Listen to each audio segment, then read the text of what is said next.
What's going on, everybody? Lil Chris here, and in today's video, I have this 6-ball layout here that I want to talk about. For those that don't know, my coach Demetrius from MN Pool Bootcamp has a Patreon page, and I'm one of his Patreon members.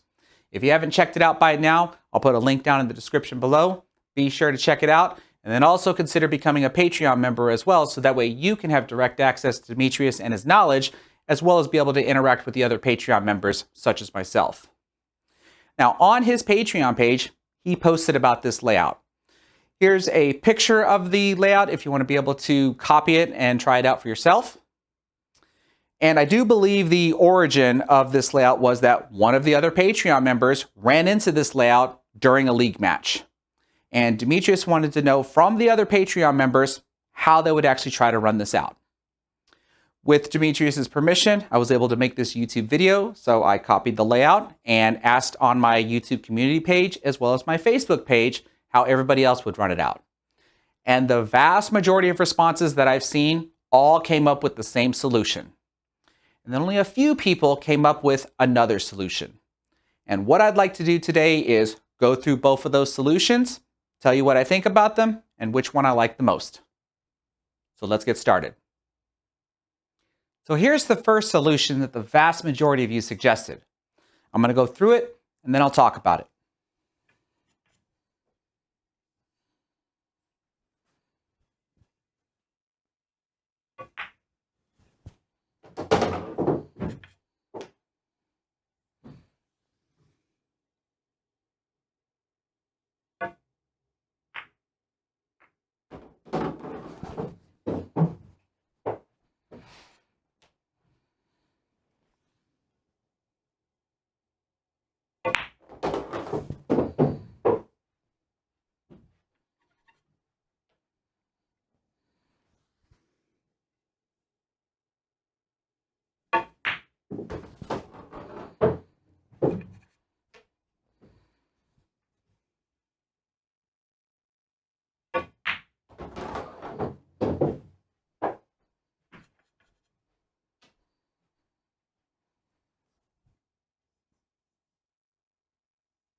And there you have it. You start with the 4-ball into the side pocket and you set up for a 5-8 combination. But I want you to notice the type of angle I had for that 5-8 combination. It required me to use a whole lot of inside spin, or right spin in this case, so that way I can spin the cue ball off of the side rail, go past the 7, and get along the short rail with the 5-ball in order for me to play the transition over to the 6. I've had a couple of other attempts where the angle that I had was just a little too wide, and I end up bumping into the 7, pushing it closer to the 9. Even though I might be able to go from the 5 to the 6 to the 7 ends up being a whole lot harder. I've had other attempts to where I get just a little too flat with the 5-8 combination, and I try to hit it just a little too soft, so that way I can try to get the 5-ball to replace the 8-ball, and I was hardly ever successful at doing that. And then finally, I had some other attempts to where I had the right angle, I spun the cue ball past the 7 and got along the short rail, but the 5-ball had too much momentum on it to where it hit the 8-ball, hit the short rail, and then came up to where I didn't have a back cut angle into the corner pocket. So for me, I find that that 5-8 combination is just a little finicky.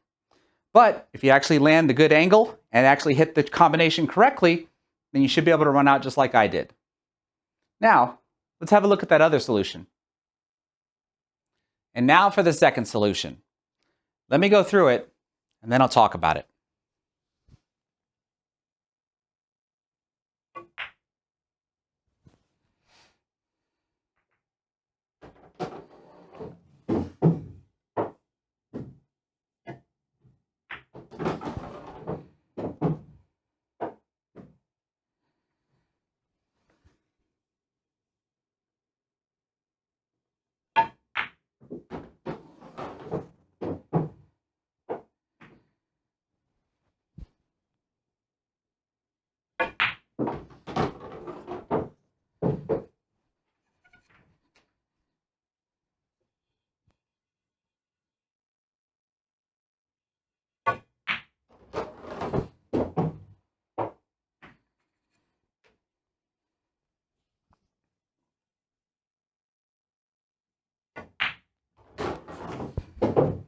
And there you have it.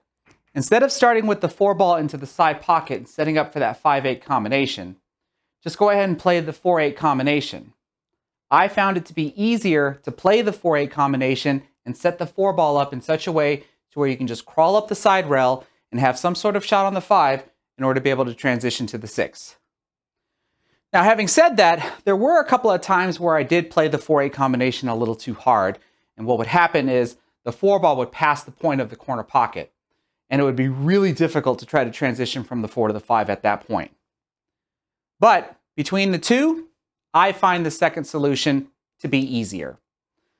All because of starting with that 4-8 combination.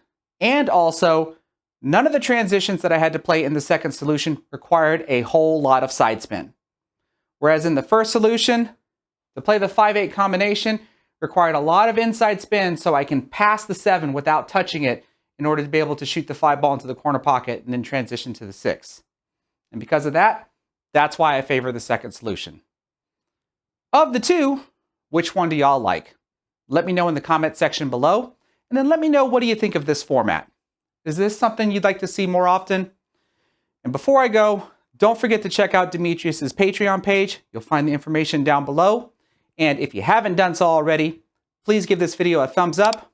Don't forget to subscribe, and then please ring that notification bell to get notified anytime I go live or publish a new video. Take care, everybody.